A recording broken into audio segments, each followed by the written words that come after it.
WHO Special Envoy on COVID-19, and I am going to do all I can to amplify and interpret the guidance from the World Health Organization. I appreciate that at times I may not be able to completely address all the points that are relevant, but I will do my best. I will speak at this pace just because I know there is some translation underway. The COVID-19 outbreak is caused by a coronavirus that we have known about for between 3 and 4 months. It's a new virus and we are learning about it all the time. One of the things we've learned is that to base any analysis and projections on other virus outbreaks, for example, Ebola or influenza, is potentially unwise because we're seeing that this virus has a different behavior from others. First thing about it is that it is highly transmissible. The average number of people infected by a person with COVID-19 is between 2 and 3, but that actually masks a huge variation. Some people are capable of transmitting very widely, others transmit much less, and that has a huge amount to do with the amount of virus that they are secreting and also the contacts they have with others. Because this is a virus that is born through droplet infection. That means that when people cough or sneeze or even talk, there are droplets coming out of their mouths, and those droplets, if they've got the virus inside their own respiratory system, can jump and infect another person if the other person is within a range that is nearer than 2 meters. So the strategy for dealing with this new virus is to encourage distancing between people. And the best way to do that when people are infected is to isolate them as quickly as possible and to test them and confirm the diagnosis, and then to make sure that they are not in contact with other people during that period of isolation. If they're isolated with their families have to be presumed to be likely to be infected as well, and so the whole family must be isolated. In addition, if somebody is shown to have the disease, it's necessary to find those with whom they've been in contact and to trace those contacts, and then to encourage them to isolate or alternatively to put them in quarantine, and at the same time to check them for symptoms and test them if they develop symptoms. People are infectious with this disease 2 days before they have symptoms, and then for some days afterwards. That's when they have their highest viral load. The symptoms are as follows. You have 2 days of feeling generally unwell. During that time, you may lose your sense of taste and smell. And then after those 2 days, there's a quite rapid high fever with dry cough, shortness of breath, and tightness around the chest. Out of every 100 people who are known to have COVID-19 in the various studies that have been done, about 80% have a very mild illness, 20% have a severe illness, and between 1 and 3 or 4% may die. The people who are most likely to die, particularly early on in their infection, are people who are older with other conditions, for example, diabetes or hypertension or any kind of respiratory condition. And so there's been a lot of emphasis put on trying to make sure that those who are particularly susceptible are actually given special care and are encouraged to isolate even when they haven't been in contact with a person with the disease. This basic strategy of interrupting transmission through detection and isolation is the mainstay of all efforts to contain and suppress outbreaks of COVID-19 when they develop in a community. The quicker the interruption of transmission is done, the easier it is to contain a little outbreak as it emerges. Because what happens is that the individual infects others and a chain of transmission develops.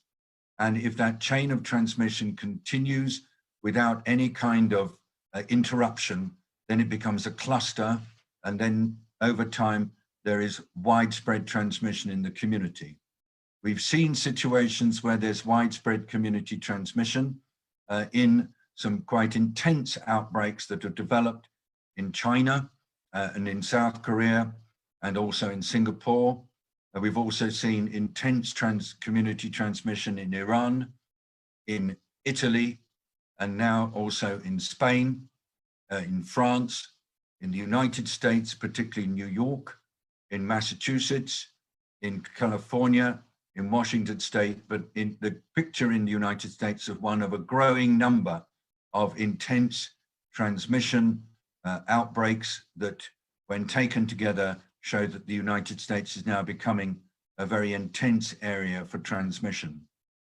Now, in order to try to facilitate this effort of interrupting transmission, countries have recognized that they can do an awful lot to reduce opportunities for transmission by encouraging people to maintain physical distancing of more than 2 meters apart from each other at all times. The first effort in many countries was to encourage people not to be close to each other. The second was to lock down the economy to actually make it more necessary for people to actually maintain physical distance. And of course, these lockdowns, which are now being undertaken in more than 40 different settings, affecting 2.2 billion people at least, these lockdowns carry with them enormous social and economic consequences. We're seeing in many locations that people who are not in regular employment but are dependent on intermittent opportunities to earn cash, these people are those that are most at risk because they have no buffer, rapidly become poor, and if they are not given support, then that can have further consequences for themselves as well as for their economies. And we're seeing numerous reports of small and medium enterprises going into very difficult situations, and of individual self-employed people being in really big difficulty. So there's a huge pressure on governments everywhere not to impose lockdown for very long periods and to find exit strategies out of these lockdowns. Now, all this is taking place against a backdrop of a pandemic that is increasing exponentially. It's quite difficult for us to grasp what exponential growth really means in practice. But if we look at some of the data from WHO, admittedly based on incomplete testing, we find that the reports of the first 100,000 cases of COVID appeared after 67 days. The number reached 200,000 after 11 days, 300,000 after 4 more days, 400,000 in total after 2 more days, and we've surpassed 500,000 within less than 2 days. That's a very rapid acceleration, and modelers suggest that the whole pandemic is doubling in scale about every 2.5 days, and the numbers are certainly less than what we know is happening in society. So we believe that this rapid growth is actually occurring on a much wider basis than the figures suggest.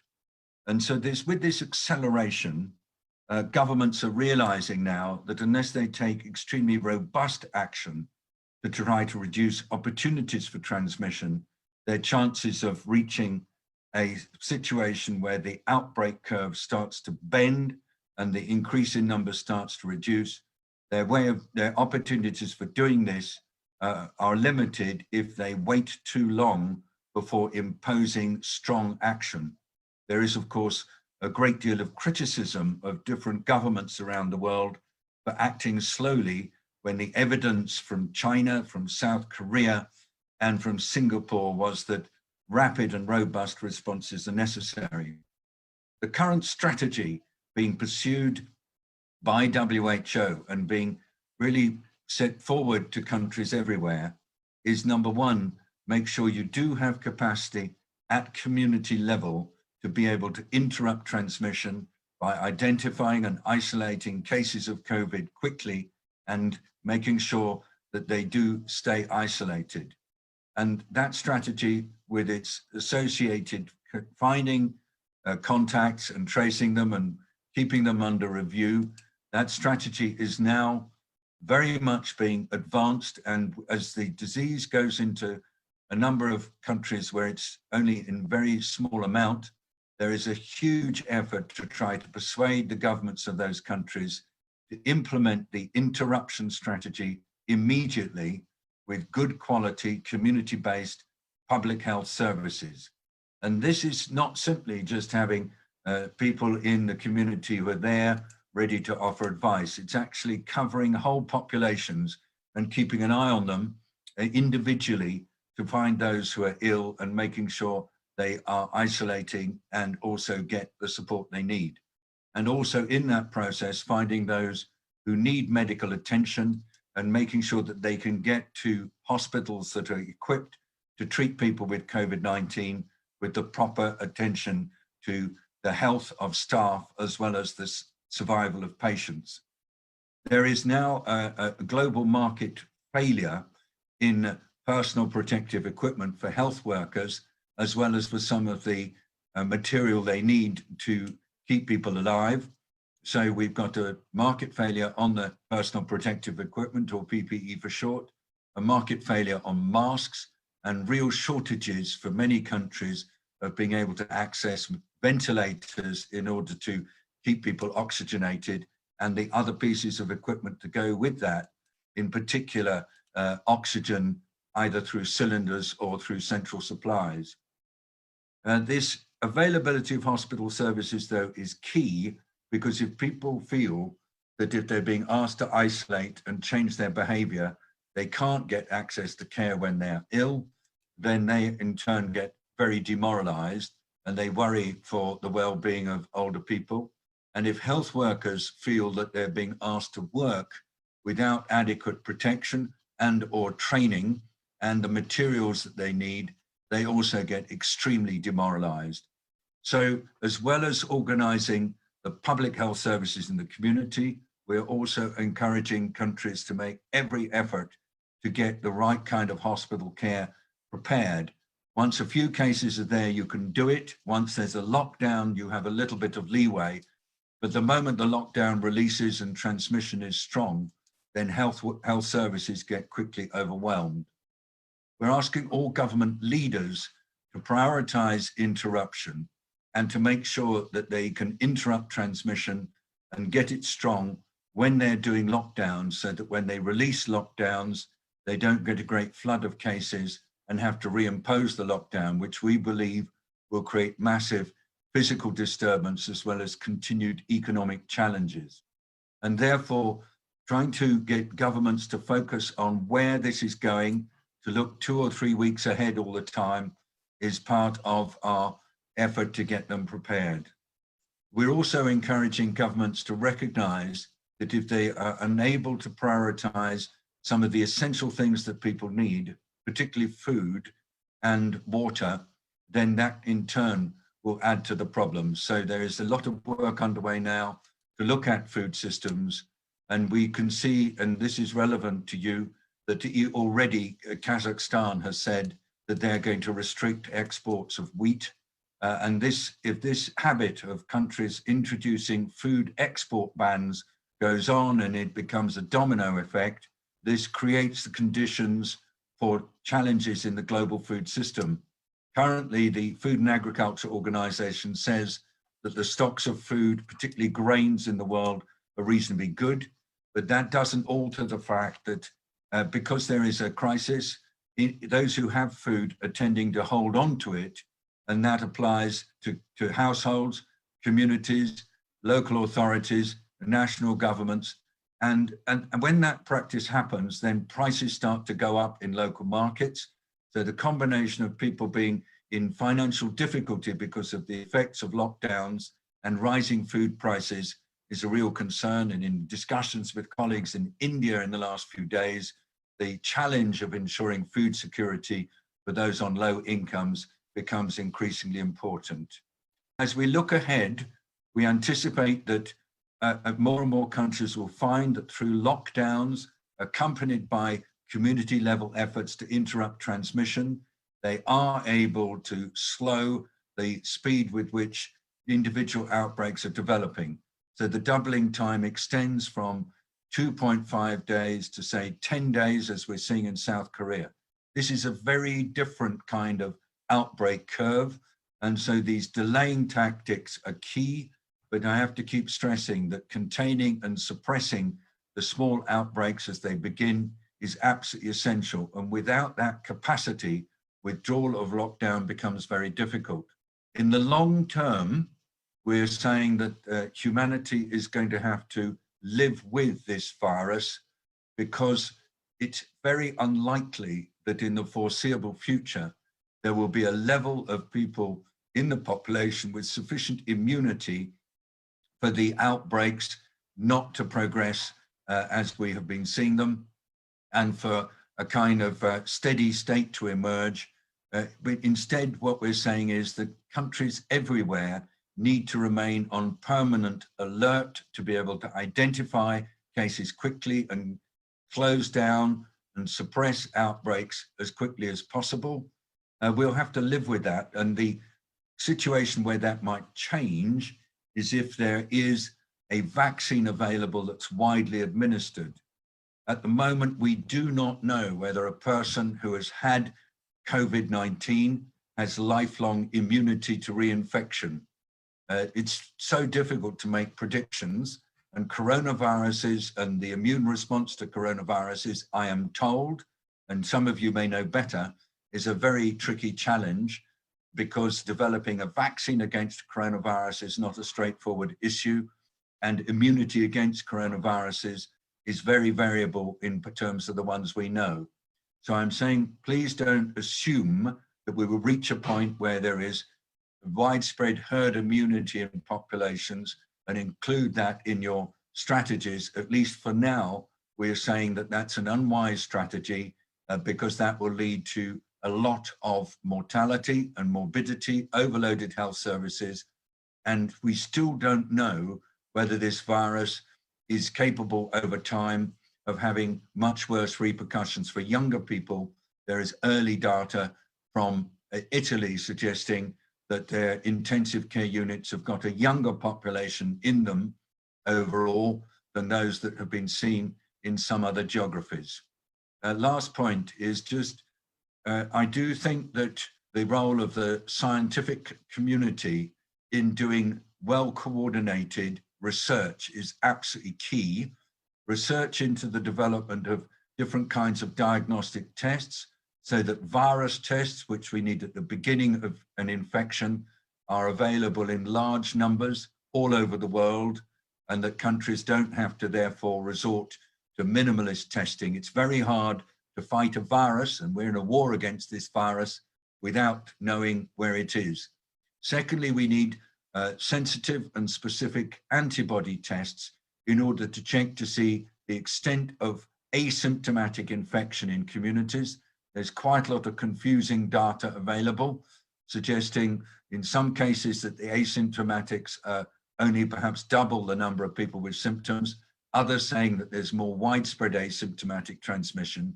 So reliable serology testing is vitally needed, and there's a race to find those which don't cross-react with other coronaviruses. Of course, we do need to get better understanding what treatments work, especially when the, for example, mildly antiviral activity of chloroquine or hydroxychloroquine is bandied around as something that could make a huge difference. At the moment, the feelings of people in WHO is that this is certainly a drug that has mild antiviral capacity, but when people have got a large amount of virus, it's not clear that it contributes. There are aspects of the way in which COVID affects cells, which means that there are certain classes of drug that may be useful. And there is evidence from Italian studies that those who are on various anti-hypertensive medicines may do better when they do have to go into intensive care than those that are not. And that's ACE inhibitors and angiotensin reuptake blockers. But this is all speculative, and a lot more work is needed, including on the classes of antivirals that we've used for other viral infections like the oseltamivir group. That too there's still uncertainty about their utility. And then lastly, I know that many of you are interested in vaccine development. I'm not up to date on where things stand, but everybody is moving quite fast. All I would say is that having looked at other vaccine development efforts in the midst of other outbreaks, there is quite a time lag between having a candidate antigen and then moving through phase 1, phase 2, and phase 3 trials to a point where governments are prepared to license. And in this case, it would be licensing by individual nations of a vaccine that would be needed by all sorts of people, including giving priority to health workers. And so establishing a strategy agreed between nations for the administration of a vaccine will take some time, and it's got to be got right. It is a time for all of us where cooperation between nations is key. I work very closely with Dr. Hans Kluge, the Regional Director General for the World Health Organization based in Copenhagen. And if there are issues to do with government policy that come up, I will revert back and discuss with Dr. Kluge, because that he is the main person for the World Health Organization who's interacting with governments, and I support him in his work. I hope that that's useful as an introduction, and we'll be very pleased, obviously, to answer or clarify if there are points that are not clear. Thank you. Thank you, Dr. Nabarra. I hope we can hear me better now. I cut off my introduction speech. I made it shorter because I realized the technology is not working best, and usually when you need it. First, thank you very much for this very deep and wide description of what's happening. And I think it was very important to have a big picture. If I may ask two questions following this, what you just said. First, how you see the international organization role to keep this cooperation in life, because isolation and each of the states doing it on and not having really good coordination is becoming one of the questions with people concerned, because each of the states and each of the region can try to do something themselves. And the second question, why is there so big difference between the different the numbers in different countries? What's the main point? Why in the different countries have a different result? It's a question about infrastructure, it's a question about the different behavior, it's a question of the speed when the government interfere. What the main point, why in a different region of the part of the world have a different statistics now? Because many speculations happening around these numbers, and people concerned with this is people not, the states not giving the true numbers, or people have no understanding what's going on. Can you just a little bit explain these two elements? Thank you. Of course, these are really difficult questions you ask, Ruben, and they're things that I'm dealing with all the time. Let me just start with the differences in numbers around the world.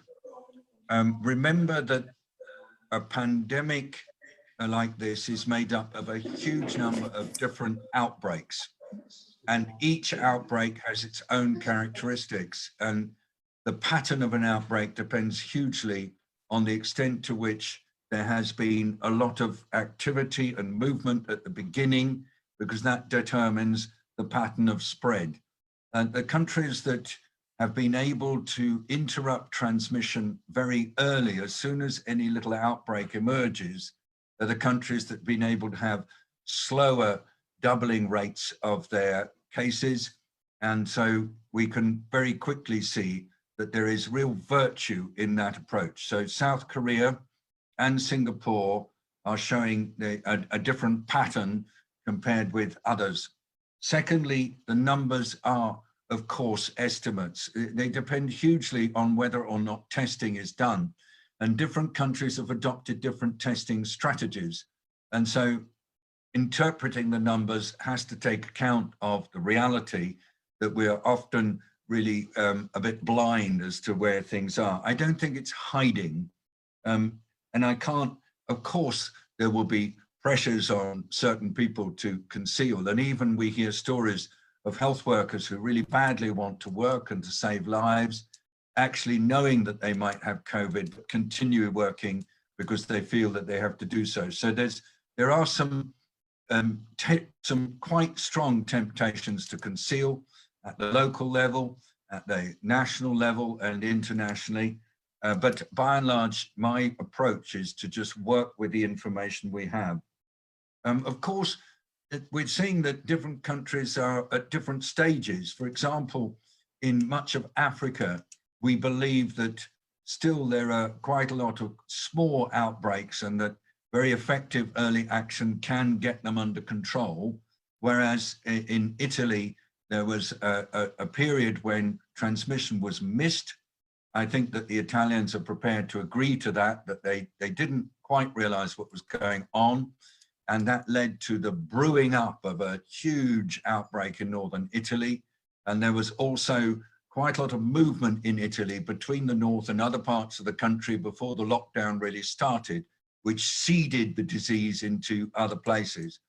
And that has been going on all over Europe, the seeding from places where there's high levels of community transmission. And that means that in Europe now, we are anticipating a number of intense outbreaks suddenly emerging. We'll detect them probably through the flooding of hospitals with cases, because we always have to remember that the current caseload is a sign of transmission that was taking place 10 days ago. And then lastly, I do want to stress to you that we still don't have a full understanding of the susceptibility of different populations. So the story from Italy and Spain, people are saying perhaps one of the reasons for the high mortality rate there is because of the age structure of the population. That, of course, has to be set against the other data that we've got that suggests that the current distribution of people in northern Italian intensive care units has a slightly younger tail. I'm sorry I can't really fully answer, but all this is about trying to make sense of massive uncertainty and also real variations in data and the kind of data that are available. And so the task at all times is to try to establish a pattern and to be able to communicate that pattern that's based on whatever data are currently available. And of course, because we're having shifted data and an exponential pandemic, the actual judgment about what's happening has to be adapted about every 2 or 3 days. Now, international cooperation. I mean, I want to be absolutely straight with you all, that somebody like me who's worked on global issues quite a lot in my life has always worked hard to ensure that wherever possible, we have complete cooperation between nations that is based on trust and common purpose. Now, we were able to achieve this with Ebola. It took some time and it took a lot of careful confidence building measures. At the moment on this particular COVID, we're right at the beginning of being able to establish strong international cooperation. There are a number of strains in interrelations between global leaders right now, which are based on stuff that's nothing to do with COVID, but they are getting in the way of what is required for a global emergency, which is to have constant communication and unified action with clear principles that are understood and accepted by everybody, and then that are applied with in varying ways in different locations, but all the time keeping the principles in place. So to have a united strategic approach with varied implementation using standard principles has been our collective goal. And WHO has authority to serve as the coordinating body in dealing with an emergency. but that authority depends so much on whether individual governments are prepared to give it the power to take a leadership role. In the run-up to the G20 telephone call that took place on Thursday, it was agreed that WHO and the UN should be present, but it was not agreed that they should be given the authority to draw together everybody, at least for a short period while we're dealing with this emergency. I think this will change because of the speed with which this pandemic is accelerating. Leaders are reassessing their approach and are shifting their view of the need for cooperation over time. But I'm still finding, even today in my discussions with leaders directly or through the media in the last 2 days, we're not quite at the point where that form of cooperation that leads to unified global strategy and implemented in appropriate ways in different locations, we're not there yet. However, I sense that there is a groundswell building, particularly among leaders of countries that are not in the G20 and leaders of groups of countries that are really concerned about the economic and societal damage, that the pressure will build during the next few days on the G20 to just be a little bit more focused on unity. Because if that doesn't happen, then I think we are really going to be hampered in this fight. And I connect wherever possible with those who can have some influence on members of the G20, just stressing what the potential consequences of an inability to be united might lead to. It's no good saying WHO is failing on this just as a sort of knee-jerk reaction. I had to deal with that today from a number of commentators, because WHO's capacity to combine actors together and get them to unite is limited by the willingness of those actors to do so. So continued dialogue with the leaders of major governments, particularly the P5, and then some of the very populous major economies that are in the wider G20 is absolutely essential through whatever means we can find. Thank you very much. Thank you very much. If I may go to now what's happening in Armenia, to the Minister of Healthcare, Vardan Petrosyan. First of all, thank you very much. I know how busy you are now in this time and how big pressure you got from what's happening in Armenia. And of course, one of the challenges that you're facing, how to handle this all and situation when nobody really knows all the answers. But what's going in Armenia? What is the main challenges? How the international community can help you, if we can help anyway. It's also, you know, with our challenge program, what we've been part of our role, which is chaired by our Darzi selection committee, and we co-founded by Nubara and myself and Vardan, provided 10 ventilators to Armenian hospital. But what is the real help can be done from the international global communities, Armenian and non-Armenian, and also how volunteers and internal people can support something which needs to be done? What do you see the key challenges and key issues that you're now handling in Armenia? If I may ask you open questions to Minister, to understand it's a lot of questions and not so many easy answers, but we'll appreciate about your explanation and position. What you thank you very much, Ruben, for this opportunity to speak with experts in the field like David Nabarro, whose introduction was very useful to all of us, to the ministry staff, to our audience, and thank you for this opportunity to introduce what we have now in Armenia. Actually, I've written down some points to go through, and I think it's very important to start from very beginning, because we, as a Ministry of Health and then as a government, started to concentrate our attention to this issue from mid-January, and because we had very specific challenge that the visa-free regime for Chinese citizens went into force just when the outbreaks started in China, and we have to we had to act very quickly to restrict the potential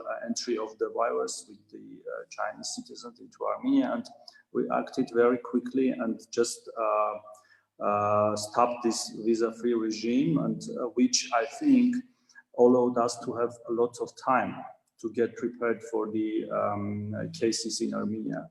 The same is done with Iran, and which are our closest neighbor, and even Dr. Nabarro emphasized the case of Iran as an exceptional before Italy, actually. And we had to act very quickly, and we succeeded, I guess. The whole government mobilized their resources. Decision-making processes are done very quickly. We had even actually adopted a government decree that interagency body created in the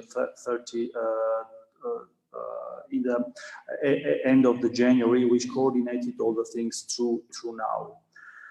As of now, I would say that the first case was diagnosed in the 1st of March, but then we had a kind of grace period for the second case.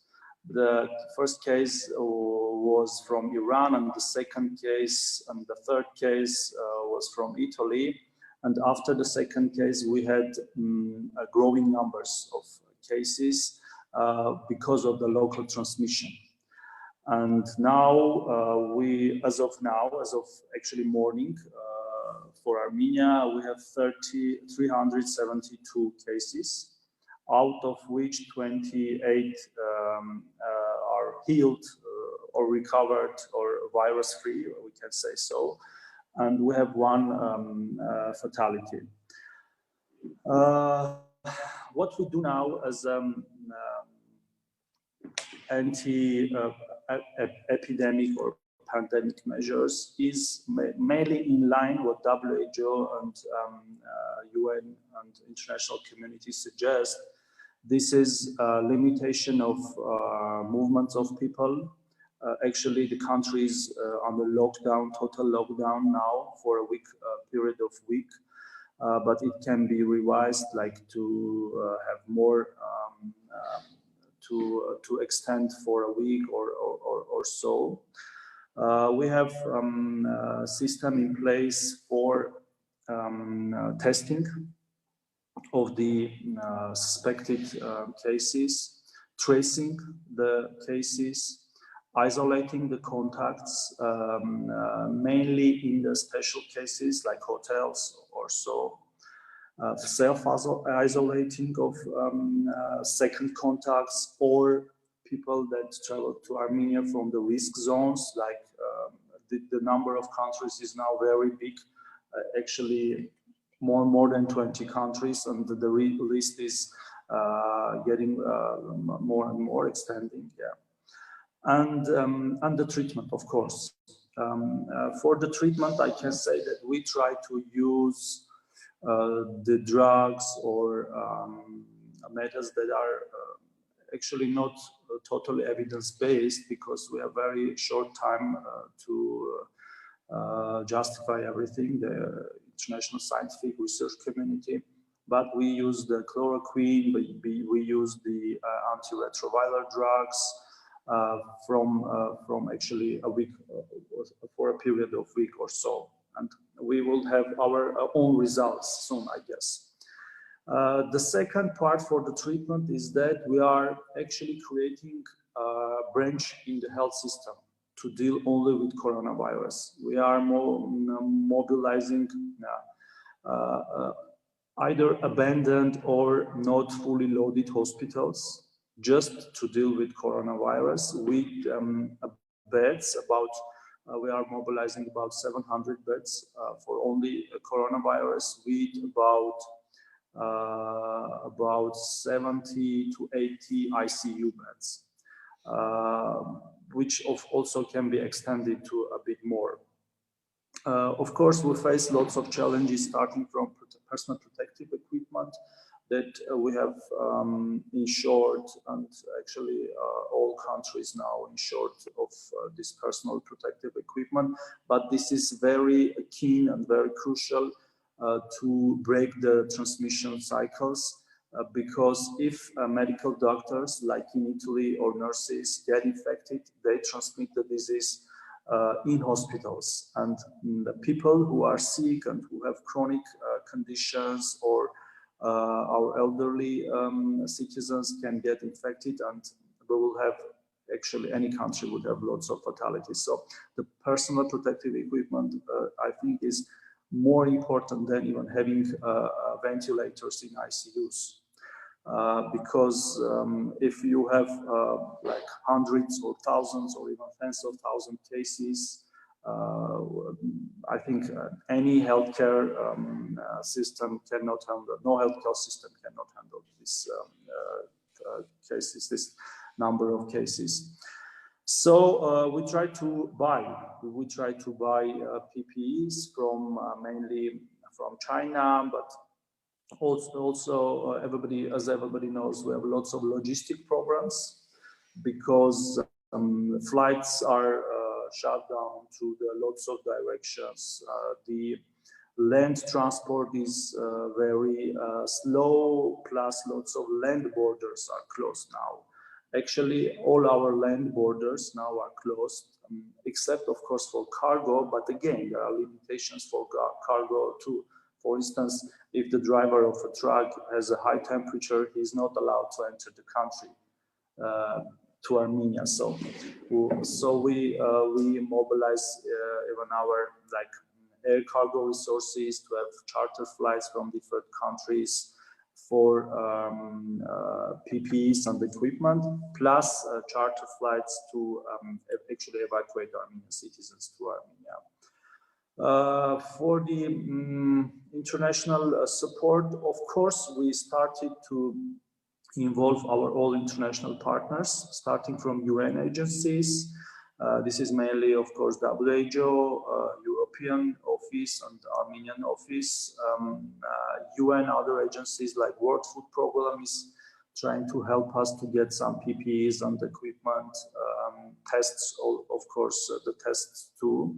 I would refer a bit to tests. We use only PCR tests and try to stick to them and have more capacities to do PCRs, and we try to avoid rapid testing, as our specialists suggest that they are not very specific and sensitive, and we see now the international media reporting that several countries failed to introduce this testing, like screening for systems, because of the flaws in the tests, mainly again coming from China, Spain, our neighbor Georgia, and we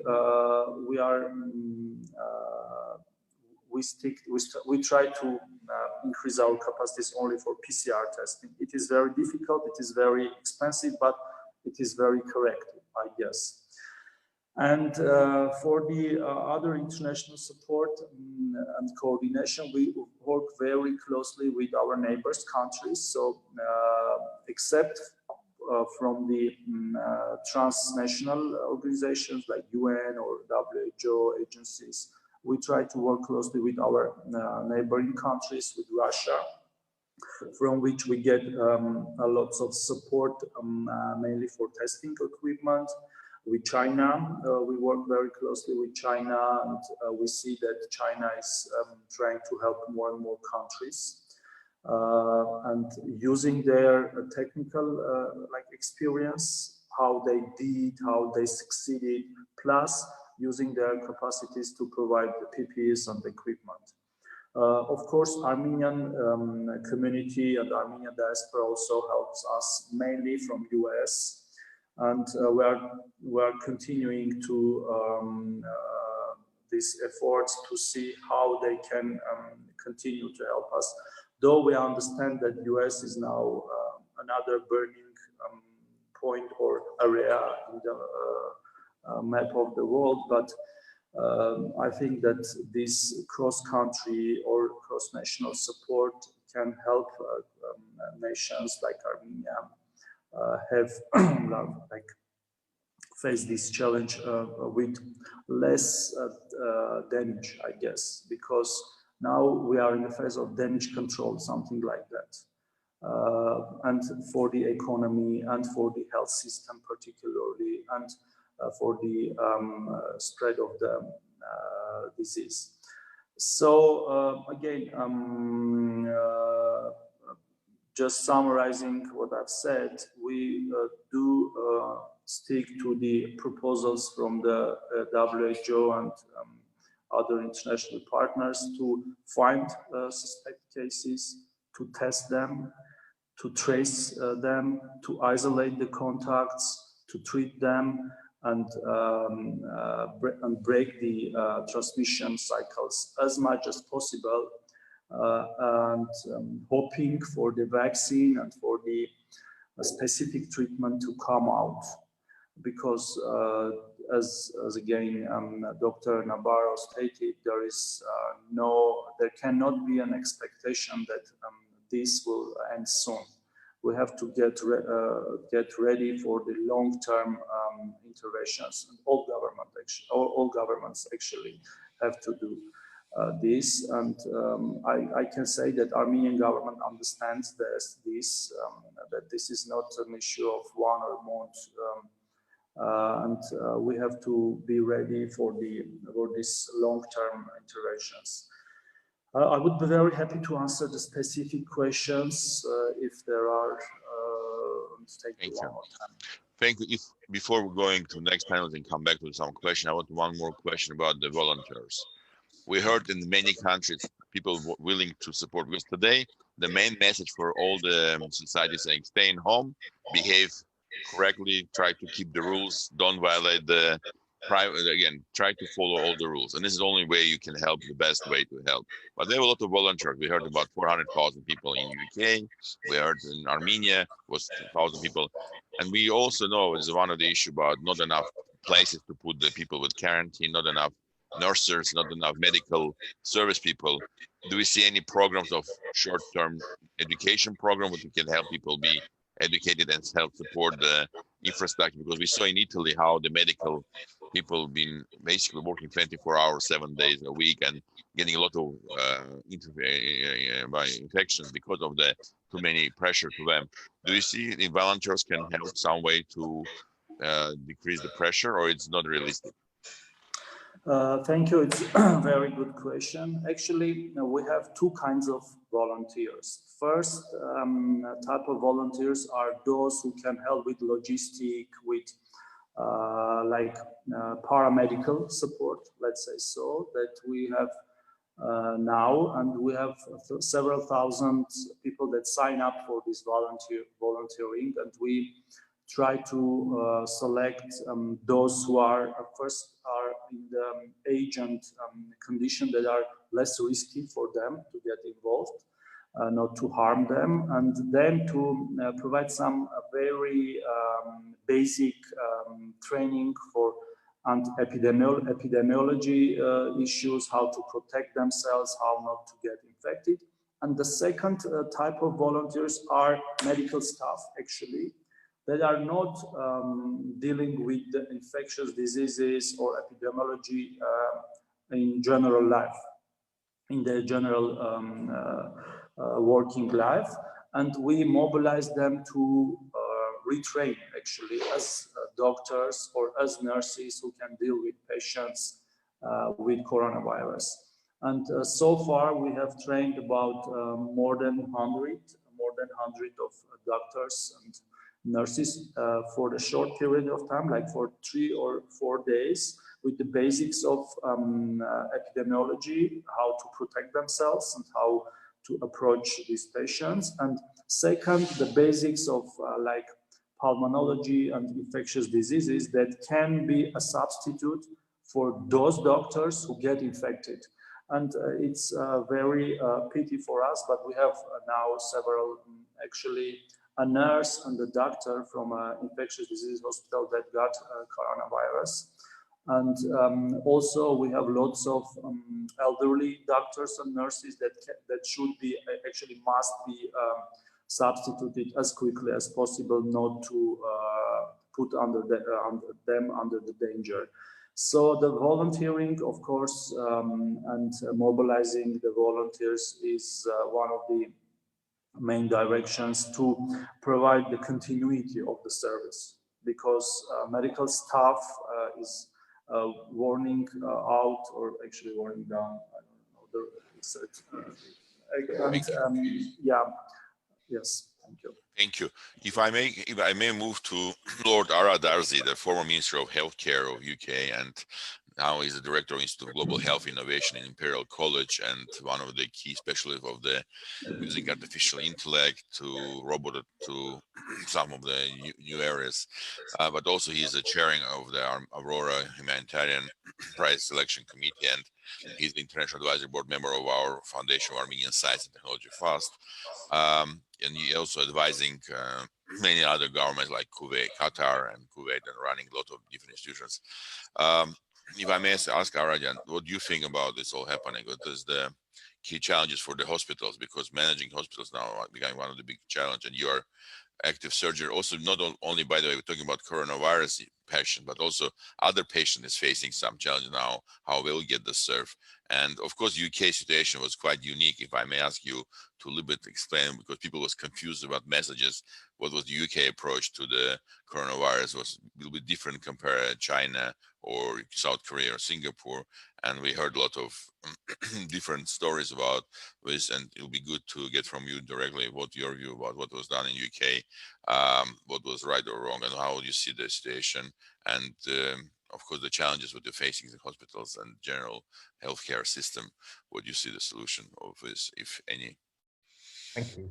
Thank you very much, Ruben. And may I thank you personally for putting this on. Thanks for your leadership at a time of crises, not just in Armenia, but also globally, but also to send my warm wishes to many Armenians who are listening to this. These are difficult times. Fear is not an issue that you can manage easily. And I think this will empower many people watching. What could they do personally in terms of dealing with this crisis? I think David Nabarro, who very, very eloquently described the whole background globally, and may I just say, whatever he described is exactly the same happening at every country level.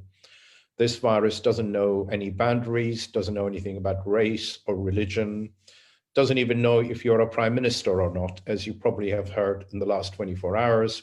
The combination of our prime minister, but also the Minister of Health, have gone into self-isolation. So I think I'm not going to say more what David said, and also what His Excellency, the Health Minister in Armenia, said.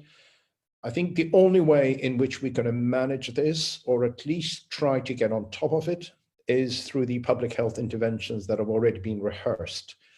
The only thing I could say, the virus is still in the driving seat. The virus is still well ahead of all of us in whatever we're trying to do. So I'm going to talk more from a hospital perspective, healthcare perspective, rather than the health or the transmission rates. There is no healthcare system in the world, even in the best systems, whichever way you look at, that has the capacity to deal with what David described, the 15 or 20% of the population who are going to get a severe disease.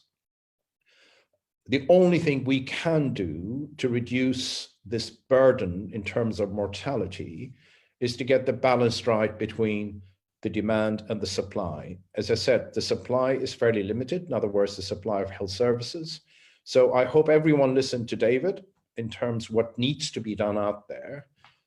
And what we are praying in the hospitals is, how do we reduce this peak and extend, if you like, the curve, so the demand, we can at least manage the demand by having enough supply in terms of hospital beds. I think overshooting the supply of beds in hospitals, and that is probably the the determinant of the mortality. And we've seen that in Italy, we've seen that in Spain, and I fear we're going to see this in the US as well. So shielding patients at the biggest risk is something else we've done in the UK, and that's one of our successful interventions. Having a single system, the Ministry of Health looked at the whole population of 63 million and identified 1.5 million patients who have to go into isolation for a period of 12 weeks. The majority of these patients have what we call a comorbidity, people like who've had a transplant before, people who've had certain cancer. They've gone into complete social isolation for a period of 12 weeks. To support them, we have managed to get volunteers. We put a call out for volunteers. Believe it or not, within 48 hours, there were 600 or 700,000 volunteers who are happy to go to these people's houses, supply them with food and all the support they may need. The second thing in terms of dealing with the supply issue is to increase the capacity of the beds. So I am a cancer surgeon. I am currently unemployed, because all the elective work in a hospital has been cancelled. All the capacity that we have in a hospital setting is being dedicated for this work. And may I just add to that, it also includes the private hospitals. So the government, through its health security bill that went through Parliament recently, has done a contractual obligation with the private sector to release all the intensive care capacity, but at the same time freeing all the private sector capacity to deal with this pandemic. We also had to significantly increase our ventilation capacity, because out of the 15 to 20%, we expect there will be about a 10% to 15% requiring ventilation. That means we need more ventilators. We need to expand our critical bed capacity. Ventilators are in shortage globally, but we've managed to find other creative ways of doing it. You probably have heard President Trump overnight instructed GM Motors to produce ventilators. In the United Kingdom, Dyson is about to start production of ventilators to meet this huge surge in demand. Ventilators is one thing. You also need people who run these ventilators. So being unemployed, yesterday I did a whole day course in critical care management. So I'm going to be, if you like, working under the supervision of an anesthetist in critical care facilities to run ventilators. So a lot of volunteers are coming in who are doing other activities in the past which are no longer required, like dermatology clinics, cardiologists. We're all coming in to get our, if you like, upskilling or reskilling in managing this burden. Obviously, there's a lot of work on research, vaccines. I'll leave that to Nubar to talk about. We're also increasing the capacity of our bed base. You may have heard that Excel Center, which is a huge center mostly for entertainment, concerts, has been converted to a hospital with 4,000 beds. We put a call out for volunteers. These are NHS retired clinicians and nurses to come back, retrain, and they will be running the Excel facility. And there's a similar one in the Midlands in which a non-healthcare infrastructure is being converted to an emergency hospital. On the volunteering side, we've done very well. As I said earlier, volunteering to help these 1.5 million citizens who are at risk, but also many, many volunteers in the health sector. I'm going to move on to another issue on staff in terms of their safety. We did have a difficulty at the beginning in screening staff in terms of access to PCR. That's taken about 2 weeks to correct. This weekend, we will start having a ring-fence capacity to screen our staff, because The problem we had with staff, that includes me, by the way, about 2 weeks ago, where a member of my family caught the virus. So I had to go in isolation with the family for 2 weeks. That is not sustainable as we move into this phase, which starts probably at the end of this week or this coming week of the surge. So staff will be tested there and then with the results, and that's PCR testing. We have been testing some of the rapid PCR technologies. We believe there are a couple now that might be useful in that. In terms of also bringing in antibody testing, because a lot of our staff who have been infected, we need to call them back. These are the people who could make a significant contribution. There's been a lot of concern in the UK on the personal protection equipment. The first is on the guidance. Where do you use this?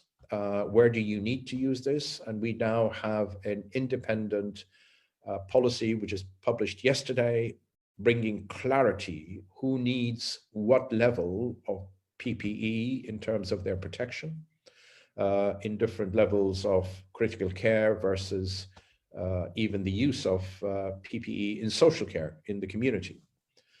So that's been another move. We've been a bit slow on that, but things have moved on. I think the other controversy you referred to earlier is this whole concept of modeling and what's happening in the community, and this whole concept of so-called herd community, which was a bit of a surprise. I think it was a slip of the tongue at one of the press conferences, but let me come back to modeling. Maybe David could say a few words about this. I'm a scientist. I do believe in data. I do believe in analytics, and I do believe in models.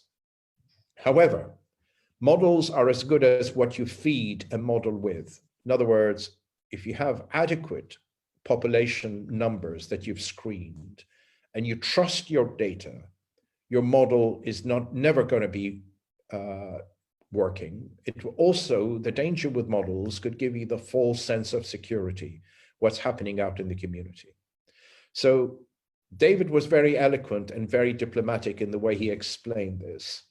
If you don't know what is the prevalence of this infection, if you don't know what the reproduction rate of this virus is, you cannot believe the models. You believe what you know, and what we know historically in any pandemic, you come down, top down, and you intervene. And the only way in which you're going to reduce the reproduction model is by isolation. In other words, by social interventions.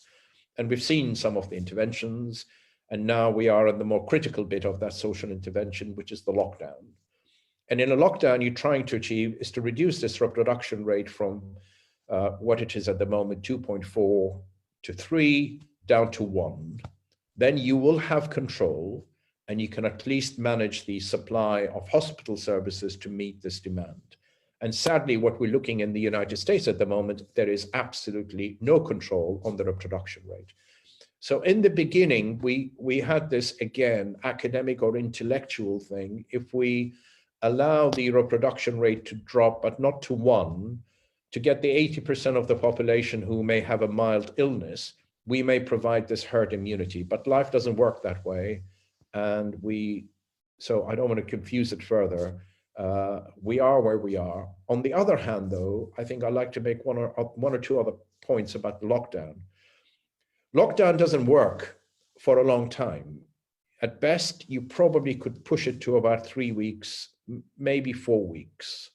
You will see a lot of social disturbance if you continue that beyond those 3 to 4 weeks. And let's not forget the economic impact on this. And I know later on we will be talking about it, at least touching on the economic impact, but let's not forget the economic impact on health. At economic downturns, the mortality rate also increases. So there's a balancing act here. So lockdowns do work. I'm a great supporter of it, but we need to get on top of it within the next 3 weeks. We envisage our peak to be somewhere at the end of next week or early the week after. And and we could be as ready as we are, and hoping that we could manage this in the most intelligent and evidence-based way possible. Thank you. Thank you, Arjan. Thank you, Lord Darcy. Thank you for very deep and important messages with you do for all of us. One of the questions, which, if I may emphasize again, it's a question about what will happen with other patients, because I get some stories of people with needs to be treated same time and getting no attention and no place. How handle this situation? Where is the moral choice? Because as people continue to have a problem with the cancer, people with the kids is dying, and a lot of other things, and people becoming very concerned when you cannot get any services just because it's coronavirus, taking all attention, all resources. How is it the solution of this, if any? Please unmute. You are in mute, Arajan. You're in mute. Sorry. It's a very good question, and there's a reason there too, and I absolutely support. It's an important question to ask. So what we've done is we've used the critical bed capacity in the private hospitals, in other words, the intensive care beds for COVID use.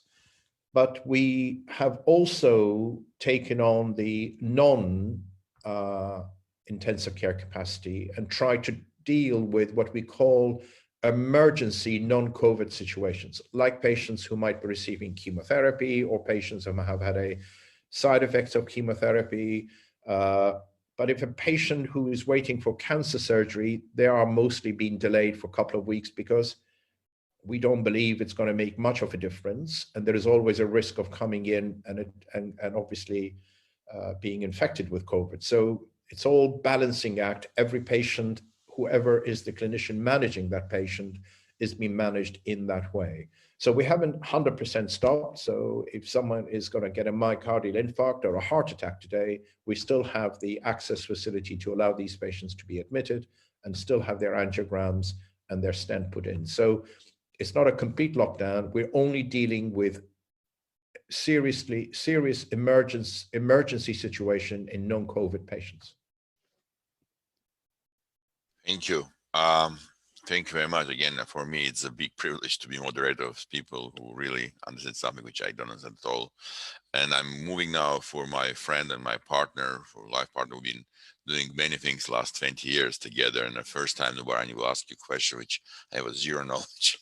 And but I want to go a little broader, maybe ask you 3 groups of questions. One is about, of course, everybody sending us questions to before our event or during this event about the vaccine of Moderna and all about, but I see the broader issue about what a possible scenario, how you see the future of this in general biotech, and how you see the importance of this pandemic, creating the importance of the biotech development, and what it will be. You've been doing this 20 more years, 30 years, and you've been one of the pioneer of this, establishing this flagship pioneering, and you've been not only Moderna founder, but you've been founding 40 more companies, and in this field, you see will be changes happening in the industry and all how it will influence overall. And the third part of question I want to ask you to elaborate whatever is about this we've been doing together is Armenia 2020, Armenia 2041, Aurora, FAST, Global Armenian Influential Network. How you see the network will become important on this? Can we elaborate having unique advantage to sitting now in this discussion between different part of the world and talking about something which is, again, relevant to all of us. At the same time, it's most of the panelists is Armenian by origin. And yes, we are citizens of the globe, but also we are part of the Armenian network. How you see this part? If I may go with 3 directions, the question, you pick out which one you want first and which one second and third, but you have 10 minutes more to talk about it. That's great. Well, look, thanks everybody for doing this. This really is both a privilege, a pleasure, and by its unprecedented nature, hopefully something that we can mobilize and use in the future, because for many years we have thought about what is the advantage of having a broad network of Armenians all around the world, and at times like this, among them should really be to attract both our own expertise and knowledge, but also those of our close friends and colleagues. David, thank you so much for joining in this. You're officially a friend of the Armenians by doing this, and we have these all over the world. Ruben, I'll start I thought I'd start by just painting from my point of view as a scientist and an entrepreneur, kind of what I think is a defining feature of the moment. And I'm going to try to do something. If it doesn't work, tell me, but this is to share one screen.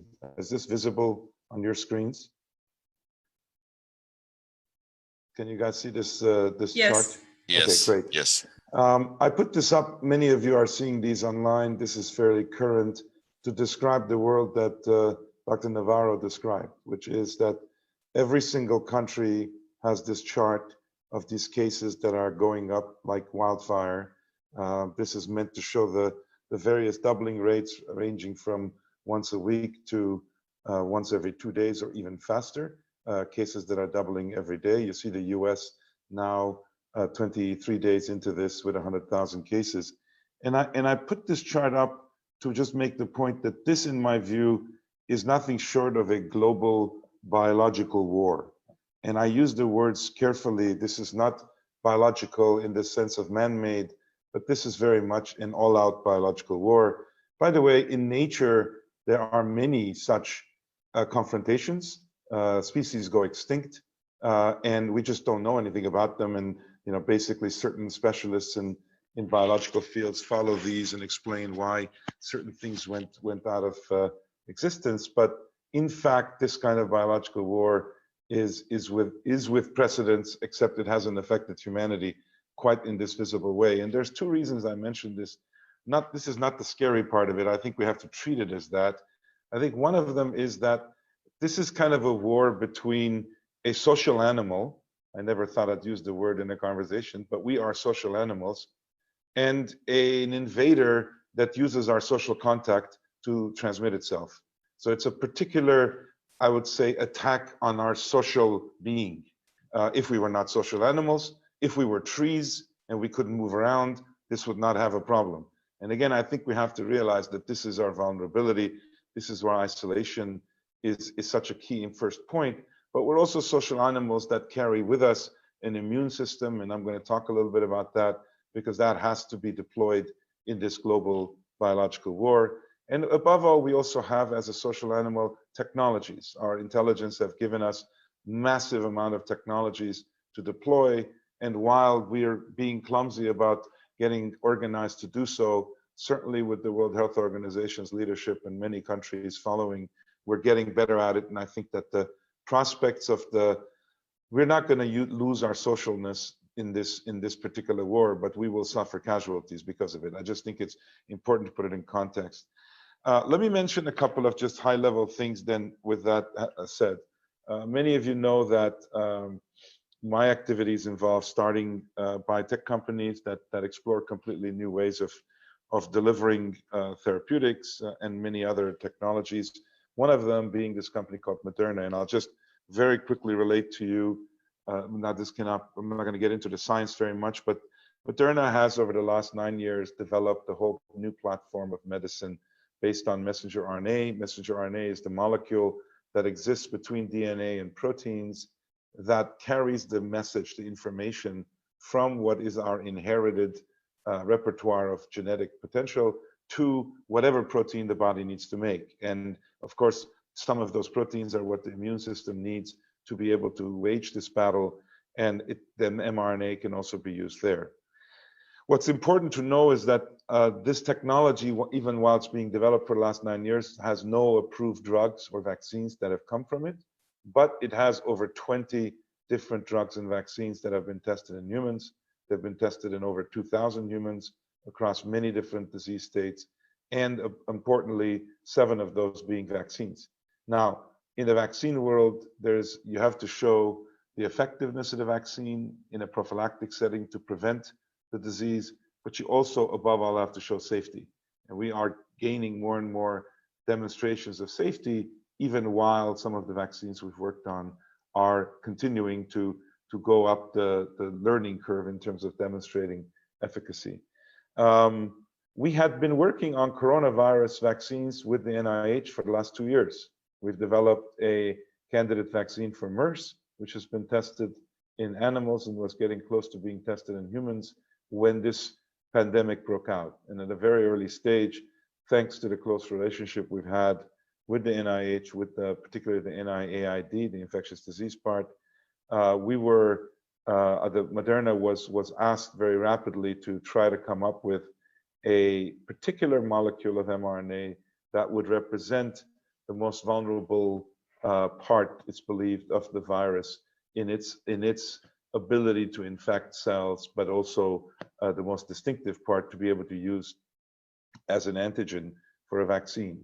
And due to the nature of the technology, we were able to very rapidly make this material, this chemistry in our facilities in Boston, near Boston, and provide it to the NIH. And that testing has begun, as many of you have heard, about 2 weeks ago. The first wave of testing, phase 1, will involve 45 healthy volunteers. There's 3 different dose groups.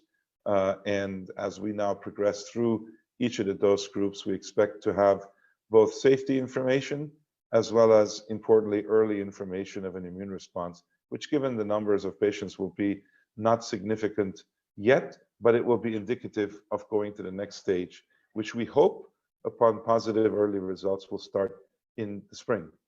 There is then a phase 2, which will be trying to establish what the ultimate dose of such a vaccine will be, which will be larger. There may be multiple phase 2 trials carried out. We're planning those right now because we really do need to do science, even while we're doing clinical testing, because as Dr. Navarro said, we don't really know a lot about this virus, and there are many different contexts in which we need to think about the vaccine. So there's different ways to test. So we'll do that in a phase 2. And on the ideal situation, a really ideal situation, which we can't rule out, but we can't count on, we're hopeful that come late summer, early fall, we'll be in a position to do a much bigger phase 3 trial, which will really be the pivotal way to demonstrate the vaccine's potential efficacy. Now, in the meantime, there's a lot of investments that needed to be made, and we've begun to make them as well through collaborations with various agencies, particularly the US government, which is stepping in order to produce very large quantities. You cannot go overnight in such a new technology from having thousands of samples, if you will, for testing to hundreds of millions.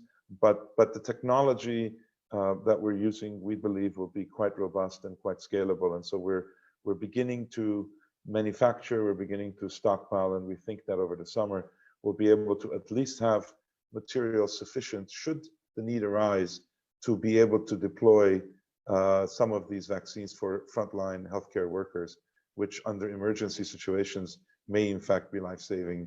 And we will at least be in a position to try that. It's very, very difficult when one enters this to avoid giving hope when everybody wants hope.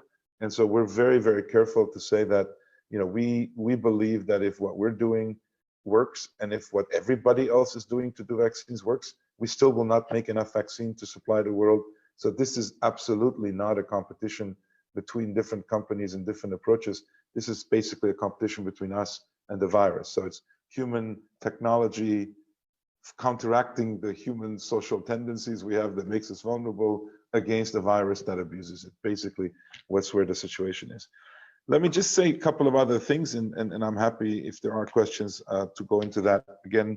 But more broadly, vaccines are only one approach that are being tried. What is really amazing to see is in the modern state of biotechnology, just how many different ways in which different companies, just within my own sphere, flagship sphere, are going after it. We are using, across multiple approaches, artificial intelligence to virtually screen compounds, which you can do now computationally, against various of the data sets that we have about this vaccine and about its infectivity. So there are compounds being kind of identified by analogy to other compounds that are being tested. We have the ability to computationally design antibodies that can go after particular spots in proteins. Never had that before. It's being deployed. There's a company called Generate Biomedicines, whose lead scientist is also an Armenian, Georg Grigoryan. He's working on literally producing hundreds of very specific tailor-made antibodies using computation, and within a couple of weeks producing these. My colleague Avak Kahvejan also is leading a very significant project in drug discovery. And then finally, I'll say, and one interesting thing is that even technologies as remote as the ability to collect blood, which many of us have heard about, this is something that we'd like to be able to do at home. There's technologies now that have not been deployed yet, but now hopefully will be for this pandemic, where literally you can have a device sent to you by mail. Basically, you attach it to your arm. You don't really have a sensation. It draws 100 microliters of blood safely, which you then put into an envelope and send back. And this is, to our knowledge, the only FDA-approved device that can do this. It's a company called 7sense, and they were not at all working on this. They were working on hemoglobin testing and many other things. And suddenly they stopped everything. The whole company pivoted to try to enable this, because as Dr. Navarro said, one of the biggest things we're going to have to do is to test for seropositivity. That is, in millions of people, we're going to need to test relatively soon whether they've already had the virus, whether they've generated an immune response. And the way to do that will be through blood testing. And you need access to people. You can't bring people to health clinics to have them sampled. And so remote sampling of those people and the ability to test. So these are all things that are part of the technology kind of weaponry that are and logistics that are being developed. So let me just say, let me stop on that and say a couple of other things that I see going forward based on what Ruben, you asked. First, I think that as Lord Darcy mentioned, this is a significant challenge to the healthcare system that we have. and I think that they are acting in heroic ways, but this shouldn't be the way we come out of this crisis and just keep doing what we're doing. One of the things that we've begun to think about is to what extent public health, which has been highly neglected over the years as part of a strong healthcare system, where only a few % of the annual healthcare spend goes into any form of prevention or early detection. How can we convert what looks like a sick care system today to an actual healthcare system? How can we challenge our colleague, the health minister of Armenia, to think of what their job is as health defense, not just healthcare? That is, how can everybody's health be, how can we think about early detection, deterrence, delay, prevention, the way our military thinks about such issues, instead of simply waging battle when a disease takes hold? Because indeed, when a disease takes hold, it could already be too late, and that's what we're observing. So that's one of the areas that we're trying to anticipate, because it's going to be an inevitable consequence. And then the last thing I'll say is the following. I'm standing, I have in my background Mount Ararat, which for the Armenians on this call is obviously symbolic of a lot of things, but among them, for our projects together with Ruben and many others, is really a symbol of survival. If in fact, biblically, this is a story of a second chance for humanity. And I don't want to make this overly dramatic, but we've talked about this for many, many years, independent of a pandemic. Humans are often given second chances. And the question is, what do you do with that second chance? And as Armenians all around the world, we are the product of a second chance. And we have gone through our own journeys of going through the stages of surviving, then reviving, and then hopefully thriving. And we're doing that all around the world. But that journey is familiar to us. And I think that's a journey that unfortunately most, if not all of humanity is now being forced to go through. So I would say the survival instincts that we all have will be essential to make this battle possible. The optimism, the kind of cautious optimism that we need to have, not to give up, all of those things are familiar to many of us who in our own family stories have had to go through a struggle. But then the question is, what does reviving look like? In other words, what does recovery look like? We're not, anybody who thinks that this is just a bad nightmare and as soon as we wake up, we'll go back to the same thing, I'm afraid is going to be very disappointed. I think that the normal that we used to experience will be quite different going forward, just like after a civil war, just like after any massive prolonged disruption in societies. And the question we have to say is, what constitutes reviving? How do we go back to work? What triggers that?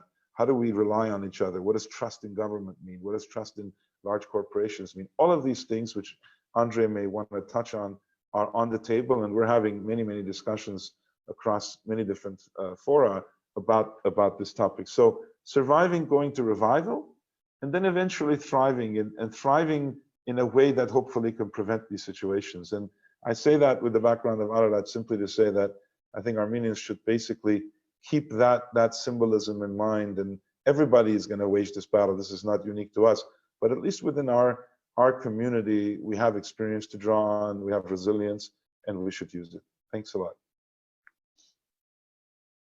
Thank you very much. Unfortunately, David Nabarro needs to leave for the our next meeting. And I want to say before you leave, just say thank you, how we appreciate your time and your comment, what you deliver. If you want to add anything in the end before leaving, we'll be appreciated. Again, you got a lot of topics which we touch. And of course, one of the things, again, people want to get better understanding what we need, what we can do, how they can be part of this process to help stop this damage as much as we can, and of course how we can keep this cooperation, international organization working together as much as we can also.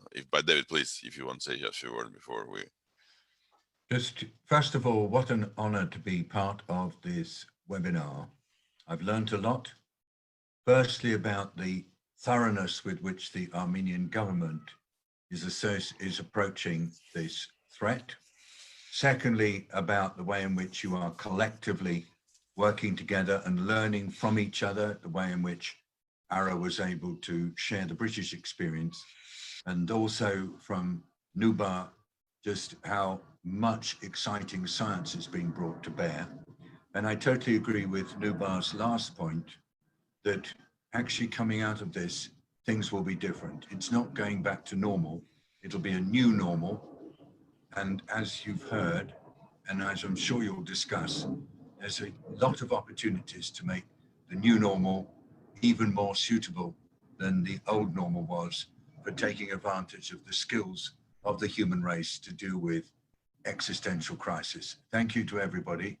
And I did read many of the comments and questions, and I'm not able to answer them now, but I will take them on board, and I will find a way to connect with our chair, Ruben, to react to any of those that are directed to me. Thank you. Ruben, if you just keep me in touch, Yes. Please keep me connected. Thank you, everybody. Thank you. Thank you. Highly appreciate, again, what all you said. I think it's very important for all of us. I want to shift to my other old partner and friend, Andrei Andonyan, who been doing with us Armenia 2020 project when the scenario planning of future of Armenia 18 years ago, and been involved on ACFA, which we've been together with Nubar. And of course, everybody worry about the pandemic, and about health care, about the mortality rate, what happened with the disease, how it's all expanded. But people are also facing it's a big challenge, and we can see some of the countries' response was different, saying, you know what, we don't want to people be safe, but it will be economic crisis, will kill more people because people will lose the job, it will be a disaster. And I didn't have a time to touch the Sweden example or other places where people try to say, you know, like in Zimbabwe, they say we don't have a healthcare system, we cannot provide support, let's people, whoever die will die, but economic crisis, we cannot afford it. The question of coming, what will become after this, okay, or during this time of the pandemic, how the economy can survive when everything is shut down, people need to stay in home, and what will be happening with the worldwide economy. Are we facing 2008 crisis? Are we going back to big depression to 1930s? What's happening with the economy? How the industries, which basically now disappearing, some of the industries disappeared fully, some industries needs to be restarting and starting doing new things, and how it's all connected to it. All life, people stay home 1 week, 2 weeks, okay, but when you're staying 3 months, what will be happening? Unemployment will go up. In the US now, we got already 3.2 million unemployment, and it's going up dramatically. And how long people can stay with no salary and the compensation? Again, so many questions are there, I know. And of course, the second part I want to ask the questions about Japan specifically, especially Olympic Games was canceled, which was with huge investment for Japanese government, and it was first time after Second World War. It was also a big challenge for, I'm sure, Japan making this type of big efforts to make this Olympics best, and now they need to cancel something which was never happened before after Second World War. And of course, people want to see how the Japan is responding. But before it, unfortunately, Minister of Healthcare also want to apologize, needs to leave before you start asking questions. I want to give for 1 minute or 2 minutes to Mr. Hill respond what's his reaction and what was his takeaway from this meeting. And I want to say again, thank you for your time and commitment in coming to our event. Thank you very much, Ruben. I'm sorry to leave, but lots of things needs to be done in a very short period of time. Thank you to all speakers, and I will later also watch the Andre Andonian's speech too, to understand the economic impact too, because of course I'm a Minister of Health, but I'm also a member of government of the country that has this challenge. So all speakers have very useful information for us, and I think these kind of webinars or web-based meetings are very useful.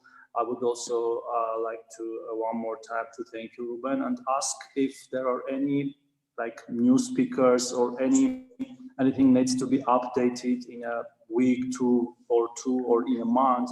I will be happy to present and to discuss issues again. And thank you to all of you, and have a nice conversation later on. Thank you. Thank you. Thank you for everything. Thank you. And we'll wish you all the best for Armenia, and hope everything will become better. Andre, yeah. Yes. Hello. So thank you very much. Thank you, Ruben, for the very nice introduction.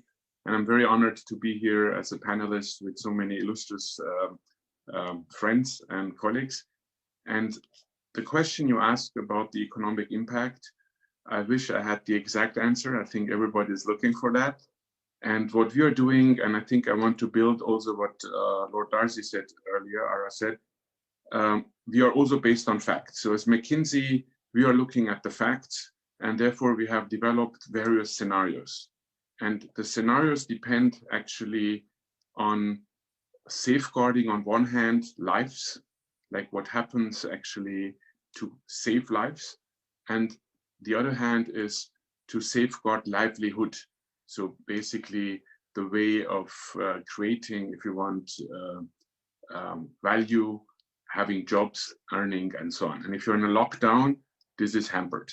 And therefore the scenarios have actually two axes. One is on the on safeguarding lives, how effective are the measures that are being put in place, and how the spread of the virus is contained.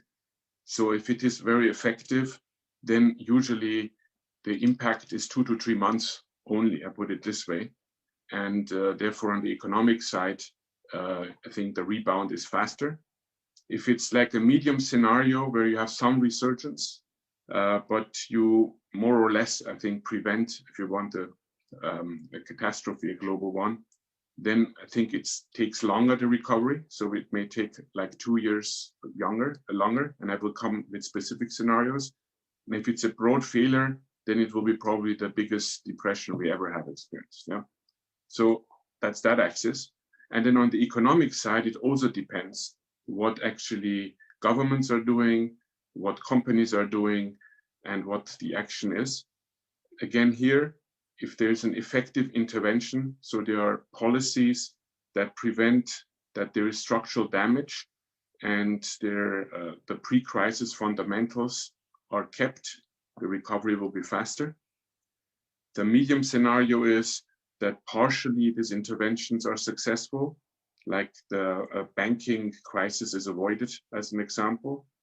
And then the recovery will take longer, but you eventually will get to the levels where we were used before. And then obviously you have again a catastrophic scenario.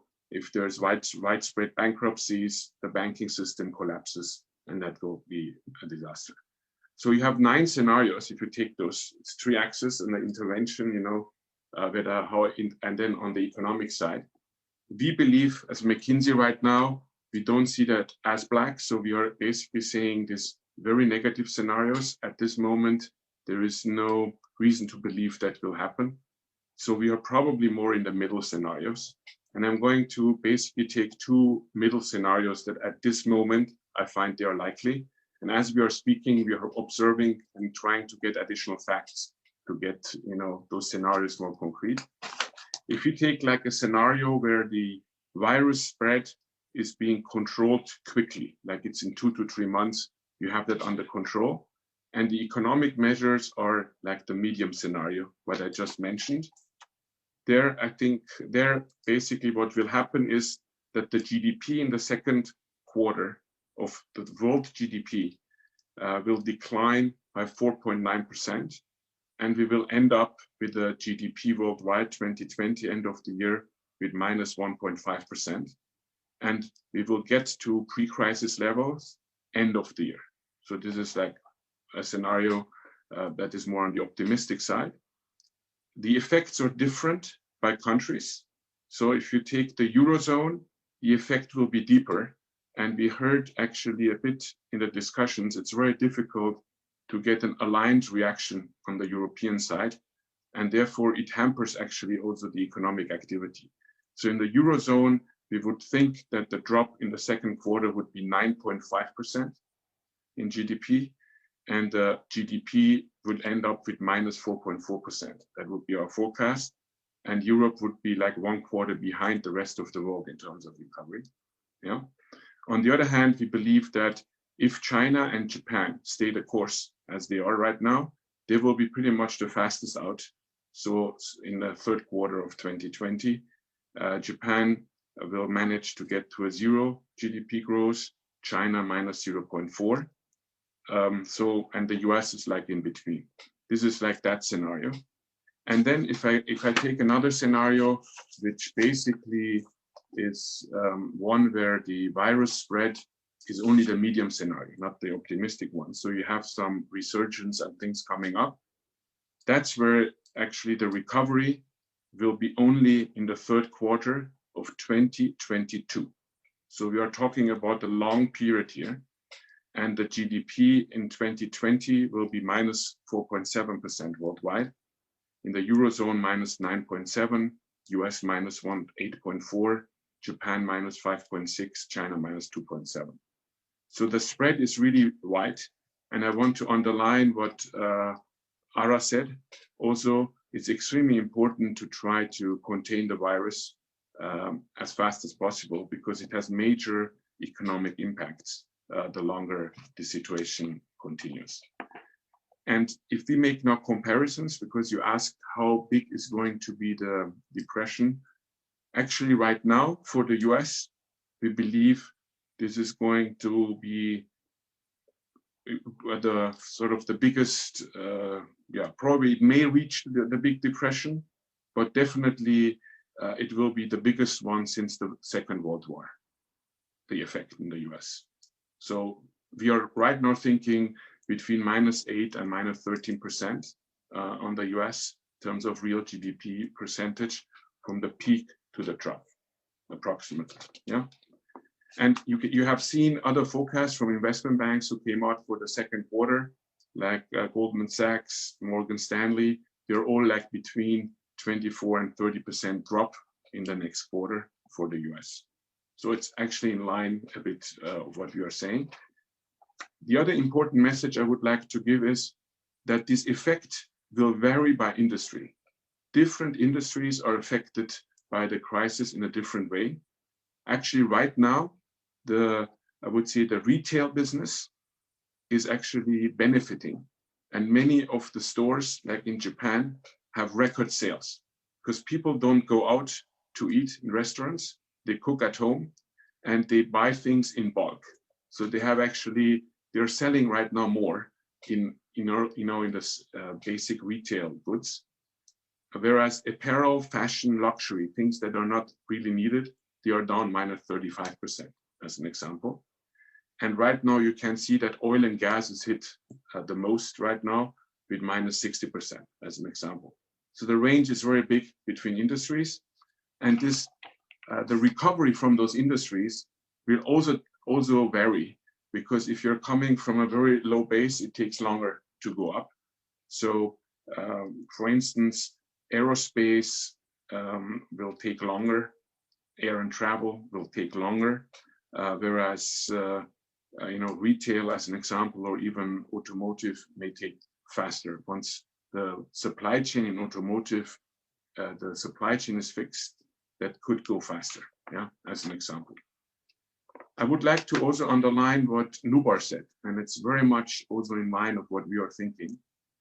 I think every crisis has also an opportunity, and the first thing obviously is to survive.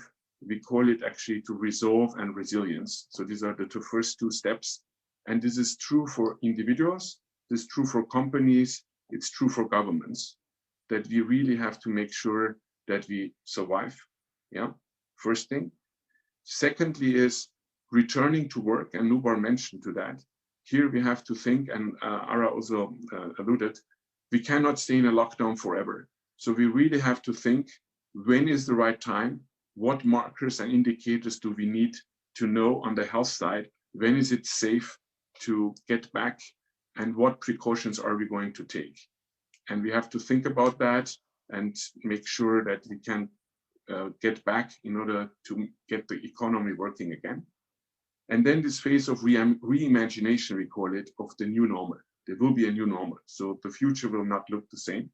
Some positive effects we are seeing, for instance, in digital, there was a lot of debate that there are much more opportunities in doing things in digital, but behavioral change is so difficult. This actually crisis is accelerating that. So we are seeing like customers of banks, customers in retail, even other processes are being digitalized as we speak. And we believe, I think they will stay. Many of those things will stay digital, so they won't go back. So that could be an opportunity. And then the big area, and Nubar alluded to that, is the reform, actually, the way we think about our healthcare system, or sick care, as Nubar mentioned. And the way, actually, I think it was very, very informative for me how Dr. Navarro also was characterizing the restrictions that the WHO is facing. And the question is, if we really want for the future to be prepared, whether we have to think the overall, I would say, governance and overall decision rights and how we are approaching these things on that level. And this is also true for company levels. And I would like to also say a couple of words. What is it actually what we are currently recommending? Because we're helping now as McKinsey, mostly actually on pro bono basis, governments in their decision making and how to approach. And the first thing is obviously to maintain and we are only economic advisors, so we cannot advise on the medical epidemiological side. But on the economic side, the first thing is, how do you maintain household economic welfare? So basically, if you're out of a job, don't have any savings, you have to still to survive. And there have to be programs in place to make disposable income available fast. You need some employment safeguards, some retraining, regeneration, we call it.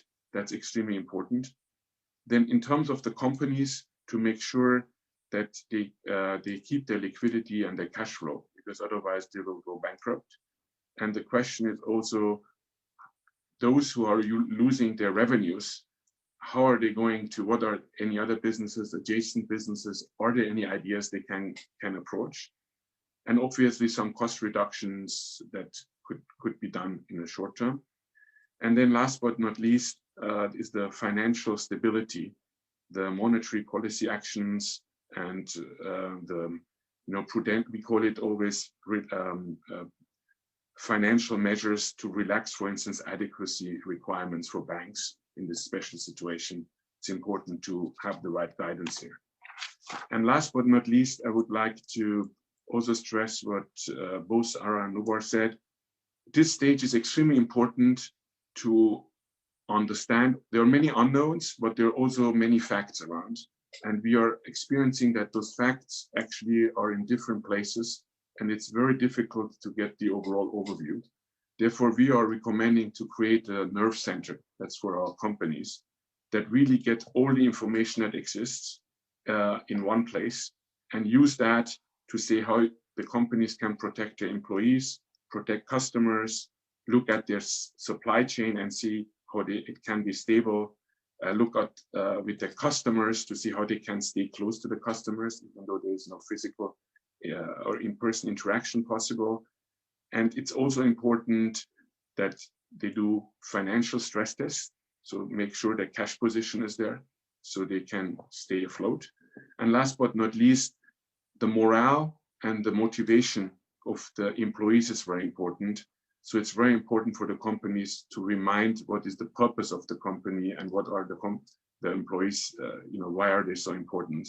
Because I think the spirits and the positive thinking is in this situation important. So if I might summarize, I think we are right now at the beginning. So we are right now trying to survive, I think, to what Nubar said.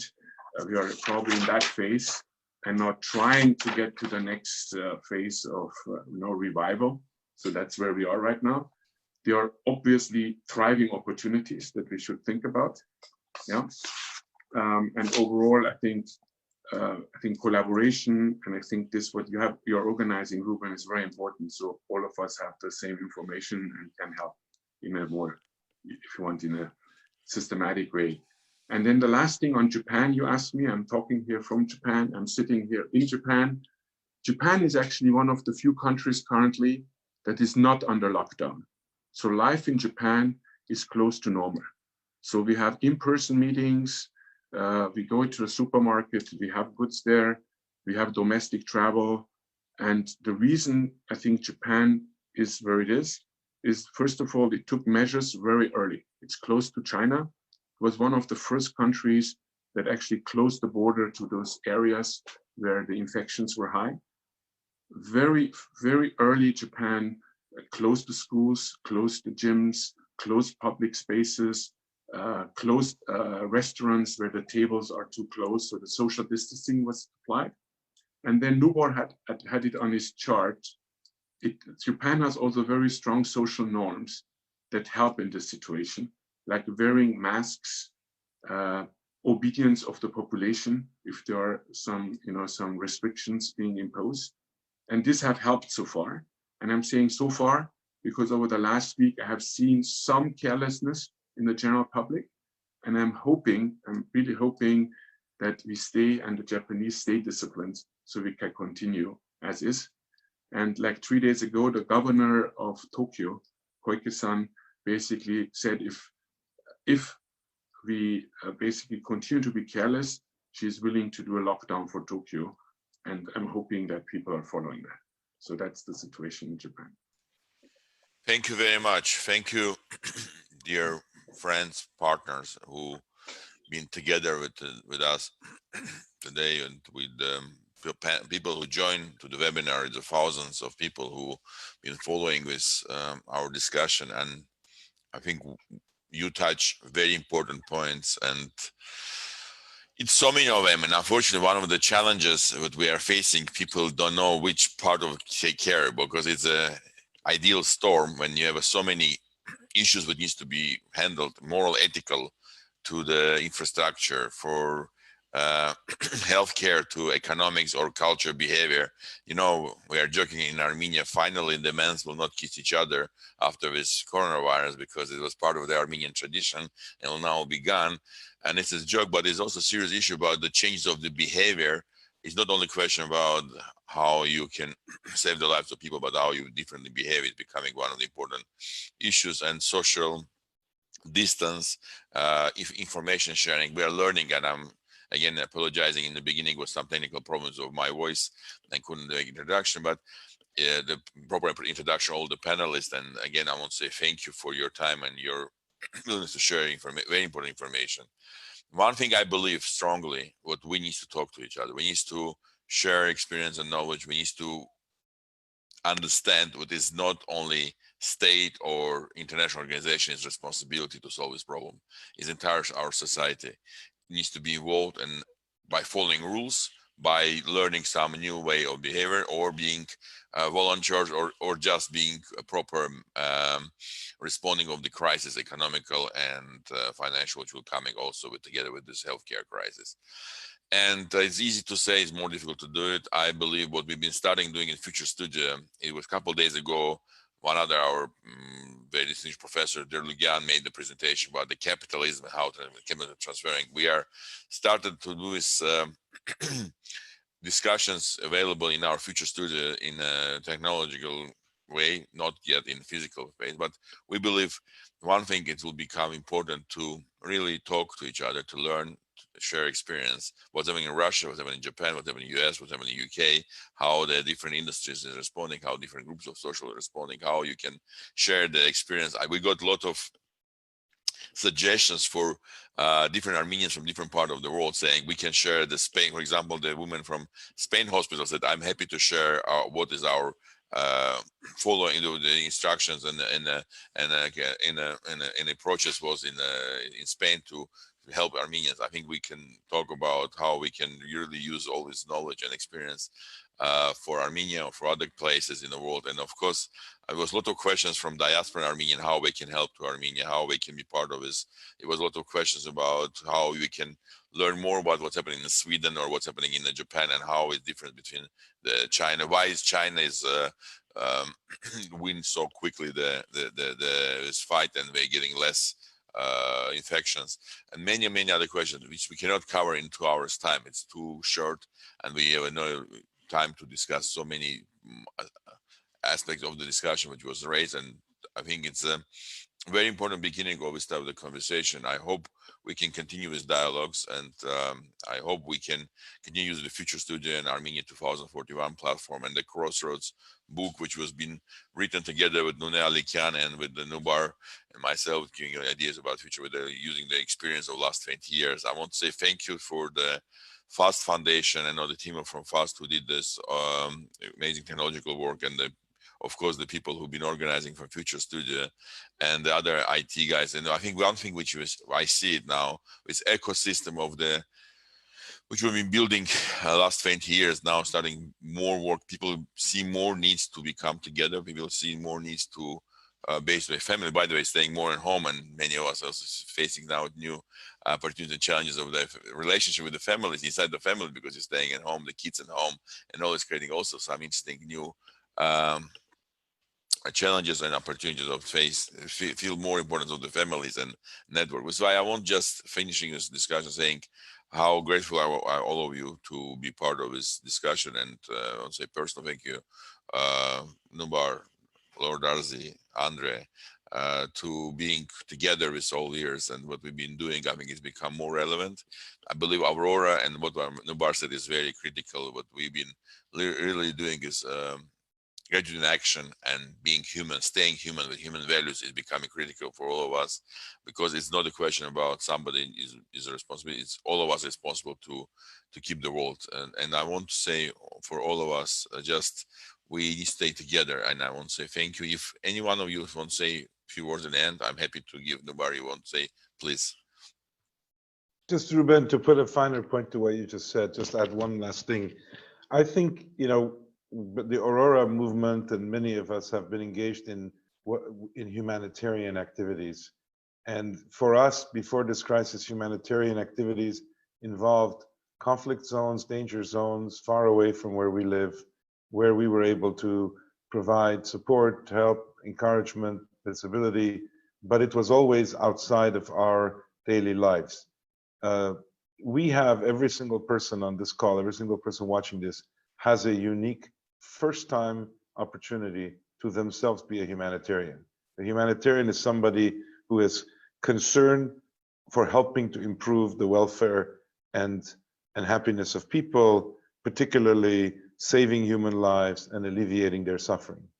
They're suffering within 10 meters of every one of us these days, and there's opportunities to be humanitarian. And if that actually changes the nature of how we operate in the modern times as humans with humanitarian obligations and feelings, I think some good will come out of this. And so I would just ask everyone to think about, as Ara said, the volunteerism, the sacrifice, the support to Armenia. All of these now are humanitarian activities, and everybody needs them. Our neighbor needs them. So I just want to emphasize just what a unique opportunity this is to embrace this otherwise highest order of expression, self-expression. I agree.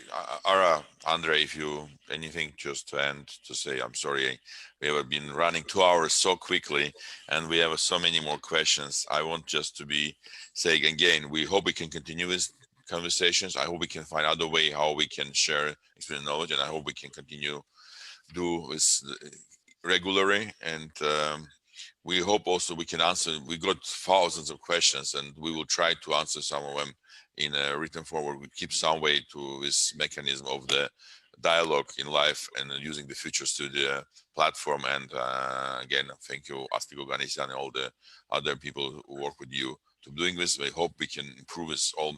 Please, by also send suggestions how we can do better.